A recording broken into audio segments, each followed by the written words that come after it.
नमस्ते दोस्तों। तो आज हमारा जे प्रक्रम का लेक्चर नंबर 3 है। पिछले क्लास में हम लोगों ने पोषण पढ़ना शुरू किया था। पोषण क्या होता है पढ़ लिए थे। उम्मीद करते हैं आप लोग लेक्चर देख लिए होंगे। आज हमारा लेक्चर नंबर 3 है। उससे पहले हम रिवीजन कर लेते। पिछले क्लास का हम लोगों ने पोषण पढ़ा था। पोषण क्या होता है? वह विधि जिसके द्वारा जीव भोजन तत्वों को ग्रहण करके, पोषक तत्वों को ग्रहण करके उनका उपयोग करता है, उसी को हम क्या कहते हैं? पोषण कहते हैं।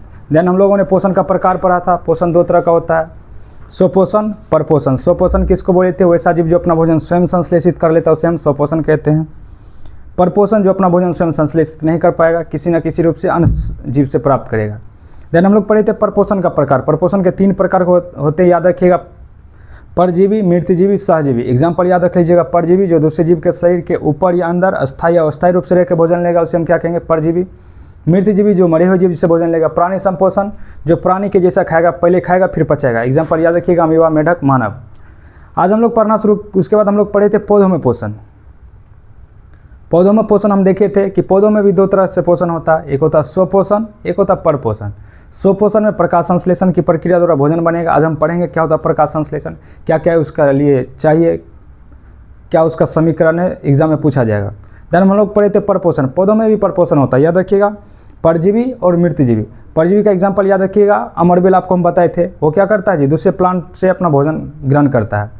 और एक बताए थे आपको मृतजीवी, याद रखिएगा, मशरूम का एग्जाम्पल दिए थे। आज हम लोग पढ़ना शुरू कर रहे हैं पौधों में पोषण। तो याद रखिएगा, पौधों में जो पोषण होता है वो किस तरह का पोषण होता है? स्वपोषी पोषण होता है। और जो पौधे होते हैं वो अपना भोजन स्वयं संश्लेषित करते हैं। किस प्रक्रिया द्वारा? प्रकाश संश्लेषण की प्रक्रिया द्वारा। तो आज हम उसी के बारे में जानेंगे कि प्रकाश संश्लेषण क्या होता है, उसका समीकरण क्या होता है, क्या क्या चाहिए और वो कहाँ से लेता है। आप ध्यान से सुनते रहिएगा लेक्चर को और अपने नोट्स के साथ बनाते जाइएगा। आइए हम लोग पढ़ना शुरू करते हैं। आज जानते हैं हम प्रकाश संश्लेषण के बारे में। क्या होता है प्रकाश संश्लेषण? तो याद रखिएगा, पेड़ पौधों द्वारा भोजन बनाने की प्रक्रिया को हम लोग क्या कहते हैं? प्रकाश संश्लेषण। फिर से सुनिए, प्रकाश संश्लेषण क्या होता है? हम बोल रहे हैं कि पेड़ पौधा में स्वपोषी पोषण पाया जाता है। स्वपोषी कहे का मतलब जो अपना भोजन स्वयं संश्लेषित करेगा। तो किस प्रक्रिया द्वारा संश्लेषण करेगा? प्रकाश संश्लेषण। तो याद रखिएगा, प्रकाश संश्लेषण क्या होता है? वह प्रक्रिया जिसके द्वारा पेड़ पौधा अपना भोजन संश्लेषित करता है उसी को हम क्या कहते हैं? प्रकाश संश्लेषण कहते हैं। जैसा कि आपको देखिए लिख दिए हैं प्रकाश संश्लेषण। हम लोग पौधों में पोषण पढ़ रहे हैं, लेक्चर नंबर 3 है। इसका इंग्लिश मीनिंग क्या होता है? फोटोसिंथेसिस। तो देखिए क्या लिखे हैं, पौधों द्वारा भोजन बनाने की प्रक्रिया को हम लोग क्या कहते हैं? प्रकाश संश्लेषण कहते हैं। अब हम आगे जानेंगे कि प्रकाश संश्लेषण का समीकरण क्या होता है। सबसे पहले हम जान लेते हैं प्रकाश संश्लेषण के लिए क्या क्या चाहिए। देखिए, प्रकाश संश्लेषण के लिए 4 पदार्थ की आवश्यकता होती है। आप कह सकते हैं 4 कच्ची सामग्री की आवश्यकता होती है। क्या क्या? सबसे पहले चाहिए सूर्य प्रकाश जो सूर्य से ग्रहण करेगा। देन उसको चाहिए क्लोरोफिल। क्लोरोफिल कहाँ पाया जाएगा? उसके पत्ती में उपस्थित रहता है क्लोरोफिल। देन उसको चाहिए कार्बन डाइऑक्साइड और जल। कार्बन डाइऑक्साइड वातावरण से लेगा, जल कहाँ से लेगा? जल की मदद से ग्रहण करेगा। तो देखिए 4 चीज़ चाहिए। आइए हम समीकरण को समझते हैं। क्या क्या चाहिए अभी आपको हम बताएं। कार्बन डाइऑक्साइड चाहिए, कहाँ से लेगा? वातावरण से। H2O जल चाहिए, कहाँ से लेगा? जल की मदद से लेगा। उसके बाद क्या चाहिए? सूर्य प्रकाश चाहिए और क्लोरोफिल। 4 पदार्थ हो गया। फिर से देखिए, हम बोले कि प्रकाश संश्लेषण के लिए कार्बन डाइऑक्साइड चाहिए, नजर आ रहा है, जल चाहिए, सूर्य प्रकाश चाहिए, क्लोरोफिल चाहिए। आगे हम आपको पढ़ाएंगे कि ये सब कहाँ से लेता है, लिखा भी देंगे। अब देखिए हो गया। अब देखिए बाय प्रोडक्ट में बनेगा क्या? ग्लूकोज बनेगा। ग्लूकोज का फॉर्मूला होता है C6H12O6, याद रखिएगा। देन ऑक्सीजन बनेगा एंड वाटर जो रेसिड्यूल बचा हुआ पानी है वो बच जाएगा। ठीक, आगे हम देखिए क्या लिखे हैं, ग्लूकोज तथा ऑक्सीजन बाय प्रोडक्ट के रूप में बनता है। अब देखिए जो हम समीकरण लिखे हैं प्रकाश संश्लेषण का समीकरण, याद रखिएगा, पूछा जाएगा आपसे एग्जाम में प्रकाश संश्लेषण क्या होता है, उसका समीकरण लिखिए। ये देखिए समीकरण आप देख के बताइए संतुलित है या असंतुलित। आप केमिस्ट्री में पढ़िएगा कि जो केमिकल रिएक्शन होते हैं वो भी बैलेंस और अनबैलेंस होते हैं, संतुलित और असंतुलित समीकरण रिएक्शन। तो यहाँ देखिए नजर आ रहा है ये आपको बैलेंस है। कैसे बैलेंस करते हैं आप केमिस्ट्री में पढ़ लीजिएगा। देखिए इधर जैसे ये कार्बन डाइऑक्साइड है, ये H2O है, और इधर बाय प्रोडक्ट में क्या बन रहा है? ग्लूकोज बन रहा है, ऑक्सीजन बन रहा है। अब देखिए ये संतुलित है कि नहीं। देखिए इधर कितना कार्बन कितना है, आइए आपको हम समझाते हैं। कार्बन और क्या है? ऑक्सीजन है और हाइड्रोजन है। ठीक, एक साइड। अब देखिए इधर कार्बन कितना है? 1 कार्बन है। ऑक्सीजन कितना है? 2 ऑक्सीजन यहाँ और 1 ऑक्सीजन यहाँ, 3 ऑक्सीजन है। हाइड्रोजन देखिए इधर कितना है? 2 है। अब जो इधर साइड में है, अब देखें हम बाय प्रोडक्ट में वो सिमिलर है क्या?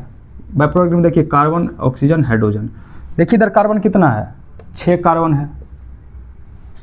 ऑक्सीजन कितना है? 6 ऑक्सीजन यहाँ, 2 8, 1 9 ऑक्सीजन है। और हाइड्रोजन कितने हैं, हाइड्रोजन 12 है, 2 14 हाइड्रोजन है। तो आपको नज़र आ रहा है कि ये दोनों संतुलित नहीं, यानी कि ये असंतुलित रिएक्शन है। तो इसको हम बैलेंस कर लेंगे। आइए हम लिख देते हैं CO2 plus 12H2O plus 6O2 plus 6H2O। अब जब आप इसको करके देखिएगा तो ये आपको समीकरण संतुलित नजर आएगा। ये हम केमिस्ट्री नहीं पढ़ रहे हैं, ये हम बायो भी पढ़ रहे हैं, तो इसलिए हम थोड़ा ही बता पा रहे हैं। आप सीख पाइएगा केमिस्ट्री में कि किस तरह से समीकरण को संतुलित किया जाता है। अब देखिए समीकरण क्या है, बिल्कुल संतुलित हो गया। और याद रखिएगा कि जो प्रकाश संश्लेषण का बाय प्रोडक्ट है वो ग्लूकोज और क्या बनता है, ऑक्सीजन बनता है। अब हम समझ रहे हैं कि प्रकाश संश्लेषण कहाँ होता है। यहाँ देखिए लिख दिया है स्थान जहाँ प्रकाश संश्लेषण होता है, कहाँ होता है जी, पत्तियों में प्रकाश संश्लेषण की प्रक्रिया होता है। आपसे क्वेश्चन पूछा जाएगा, बताइए पत्ती को हम प्रकाश संश्लेषी अंग क्यों कहते हैं। यहाँ देखिए लिख दिया है क्योंकि पत्ती में क्या होता है, क्लोरोफिल पाया जाता है। क्लोरोफिल वर्णक के कारण प्रकाश संश्लेषण की प्रक्रिया कहाँ होती है, पत्ती में होती है, इसलिए हम उसको क्या कह देते हैं, प्रकाश संश्लेषी अंग कह देते हैं। याद रखिएगा। आइए फिर से एक बार देख लीजिएगा, हम लोग पौधों में पोषण पढ़ना शुरू किए हैं, सुन रहे हैं। हम बोल रहे हैं कि पौधों में स्वपोषण होता है, यानी कि वो अपना भोजन स्वयं संश्लेषित करेगा। तो पौधों जिस प्रक्रिया द्वारा अपना भोजन संश्लेषित करता है उस प्रक्रिया को हम लोग कहते हैं प्रकाश संश्लेषण। ठीक, प्रकाश संश्लेषण के लिए 4 पदार्थ की आवश्यकता होती है। कौन कौन, याद रखिएगा, क्लोरोफिल वर्णक जो कि उसके पत्ती में पाया जाएगा, सूर्य का प्रकाश, कार्बन डाइऑक्साइड, ये जल। आगे हम आपको लिखा भी देंगे। अब हम बोल रहे हैं कि प्रकाश संश्लेषण का समीकरण लिखना है। तो देखिए हमको क्या क्या चाहिए प्रकाश संश्लेषण के लिए, कार्बन डाइऑक्साइड चाहिए, ले लिया, वाटर चाहिए, सूर्य प्रकाश चाहिए, क्लोरोफिल। ठीक, अब बाय प्रोडक्ट में बनेगा क्या, ग्लूकोज बनेगा और ऑक्सीजन बनेगा। ये रहा ग्लूकोज और ये बन गया ऑक्सीजन। तो लिख दिया ग्लूकोज तथा ऑक्सीजन बाय प्रोडक्ट में बनता है। अब हम बोल रहे हैं कि स्थान कहाँ पर होता है प्रकाश संश्लेषण। तो प्रकाश संश्लेषण की प्रक्रिया पौधों में पत्ती में होता है। ठीक, तो क्वेश्चन आएगा आपको कि बताइए पत्ती को हम प्रकाश संश्लेषण क्यों कहते हैं। तो आप याद रखिएगा क्योंकि पत्ती में ही क्या पाया जाता है जी, क्लोरोफिल पाया जाता है। इसी के कारण इसको हम क्या कहते हैं, प्रकाश संश्लेषी अंग। अब पढ़े होंगे वर्णक के बारे में कि 3 प्रकार के वर्णक होते हैं, हरित लवक, वर्णी लवक, अवर्णी लवक, जिसको इंग्लिश में क्या कहते हैं, क्लोरोप्लास्ट, क्रोमोप्लास्ट, ल्यूकोप्लास्ट। क्लास 9 में आप लोग पढ़े होंगे। तो याद रखिएगा क्लोरोफिल वर्णक के उपस्थिति के कारण क्या होता है, प्रकाश संश्लेषण की प्रक्रिया कहाँ होता है, पत्ती में, इसलिए इसको हम क्या कहते हैं, प्रकाश संश्लेषी अंग कहते हैं। अब इसके बाद हम लोग जानेंगे कि प्रकाश संश्लेषण के लिए जो कच्ची सामग्री है वो क्या क्या है और वो कहाँ से प्राप्त करता है। तो ये लिख लीजिए इसको।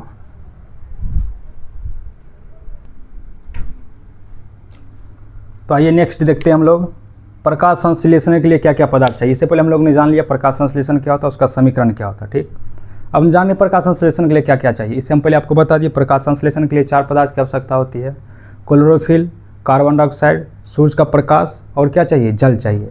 आइए देखिए यहाँ लिख दिए हैं प्रकाश संश्लेषण के लिए प्रक्रिया के लिए आवश्यक पदार्थ क्या क्या है। प्रकाश संश्लेषण के लिए 4 पदार्थों की आवश्यकता होती है। कौन कौन, पर्णहरित कहाँ पाया जाएगा, पत्ती में पाया जाएगा, क्लोरोफिल, कार्बन डाइऑक्साइड, जल और सूर्य प्रकाश। अब हम समझ रहे हैं कि पर्णहरित, कार्बन डाइऑक्साइड, जल, सूर्य प्रकाश, इसके बारे में थोड़ा थोड़ा जान लेते हैं कहाँ कहाँ से पाया जाता है। देखिए सबसे पहले क्या लिखे, पर्णहरित क्लोरोफिल। क्लोरोफिल वर्णक की उपस्थिति के कारण ही पेड़ पौधा का रंग क्या होता है जी, हरा होता है। इसका मतलब ये बिल्कुल भी नहीं है कि सिर्फ हरे पेड़ पौधों में ही प्रकाश संश्लेषण की प्रक्रिया होगा। जैसे कि आप लोग पढ़े हैं कि जो वर्णक होते हैं 3 प्रकार के होते हैं, क्लोरोप्लास्ट, क्रोमोप्लास्ट, ल्यूकोप्लास्ट, हरित लवक, वर्णी लवक, अवर्णी लवक। ये अमाउंट पर डिपेंड करता है। जैसे मान चलिए क्रोमोप्लास्ट है, वर्णी लवक जिसको कहते हैं, ये क्या करता है, प्लांट में अलग अलग प्रकार का रंग प्रदान करता है। इसका मतलब ये नहीं है कि जो सिर्फ ग्रीन प्लांट है उसमें ही प्रकाश संश्लेषण की प्रक्रिया होगा। तो देखिए क्या लिखे हैं, पर्णहरित, इसके कारण पेड़ पौधा का रंग क्या होता है जी, हरा होता है। इसका मतलब यह नहीं कि हरे पेड़ पौधे में सिर्फ प्रकाश संश्लेषण की प्रक्रिया होगा। आगे लिख दिया है प्रकाश संश्लेषण की प्रक्रिया लाल, भूरे आदि रंग के पौधों में भी होता है। ये सिर्फ और सिर्फ पर्णहरित यानी कि क्लोरोफिल की उपस्थिति होना चाहिए। अगर किसी भी प्लांट का अलग अलग प्रकार का रंग है, इसका मतलब कि उसमें जो अमाउंट ऑफ वर्णी लवक यानी कि क्रोमोप्लास्ट है वो वेरी कर रहा है। ठीक, आगे देखिए क्या लिखे हैं कि पादप में क्लोरोफिल की उपस्थिति अत्यंत आवश्यक है। बिना क्लोरोफिल वर्णक के उपस्थिति के प्रकाश संश्लेषण की प्रक्रिया हो ही नहीं सकती है। तो इसलिए क्या लिखे हैं कि पादप में क्लोरोफिल की उपस्थिति अत्यंत आवश्यक है प्रकाश संश्लेषण के लिए। इसलिए हम क्लोरोफिल को क्या कहते हैं, क्लोरोफिल अणुओं को प्रकाश संश्लेषी अंग कहते हैं। याद रखिएगा।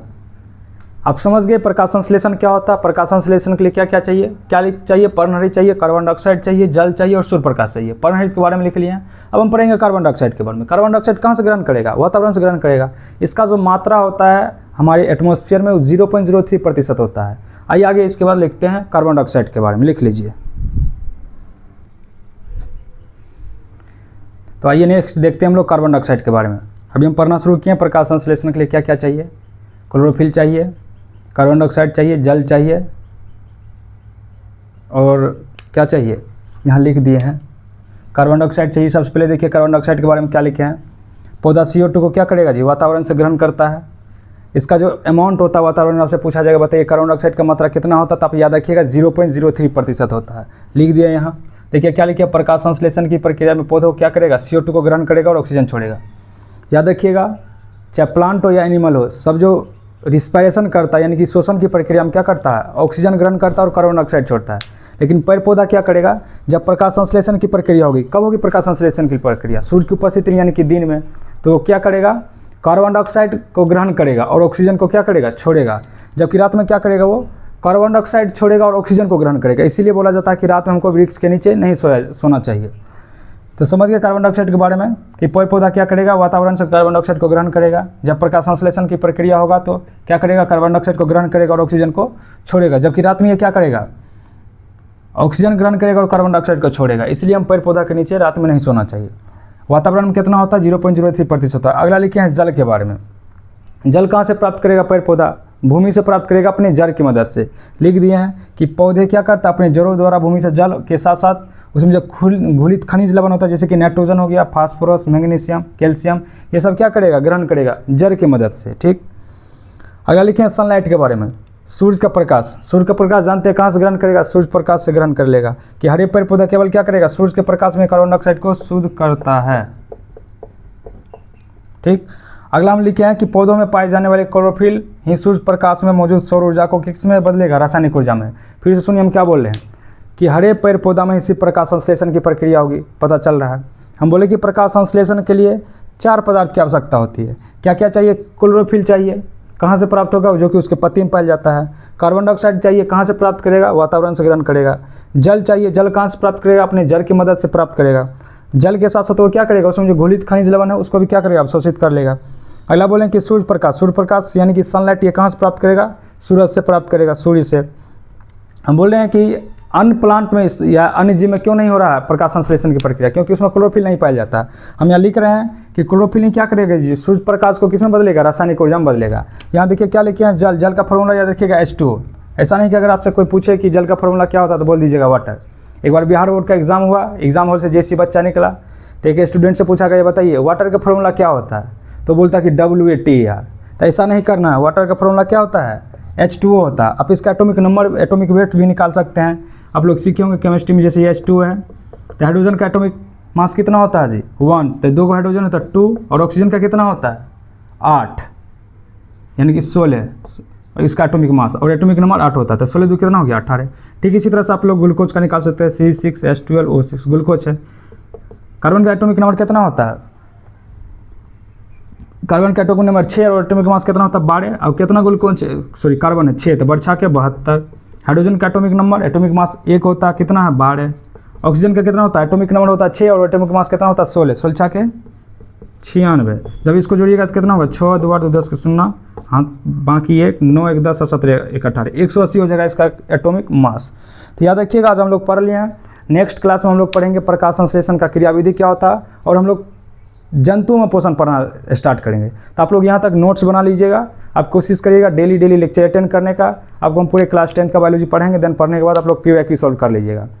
कोशिश करिएगा आप 10 से 20 मिनट डेली पढ़ने का। आपको कैसे पढ़ना है, जैसे आप ये लेक्चर नंबर 3 हो गया, जो आप नोट्स बनाए जब भी आप पढ़ने बैठिए तो लेक्चर नंबर 1 से लेकर के आपको क्या करना, 3 तक रिवीजन कर लेना। चैप्टर लगभग 10 या 11 लेक्चर लगेगा मान चलिए, तो जब आप 10 से 11 दिन तक डेली उसी चीज़ को पढ़िएगा तो आपको क्या होगा, याद हो जाएगा। फिर आपको आगे पढ़ने का जरूरत नहीं पड़ेगा। ऐसा नहीं कि एक ही दिन बैठ के रिवीजन करने, फिर आपको बर्डन फील होगा, फिर आपको डिफिकल्ट लगने लगेगा। बायोलॉजी इतना हार्ड है नहीं बायोलॉजी, अगर आप साथ साथ पढ़िएगा तो आपको बायोलॉजी आसान लगेगा। तो जुड़े रहिएगा, मिलते हैं नेक्स्ट लेक्चर में। धन्यवाद।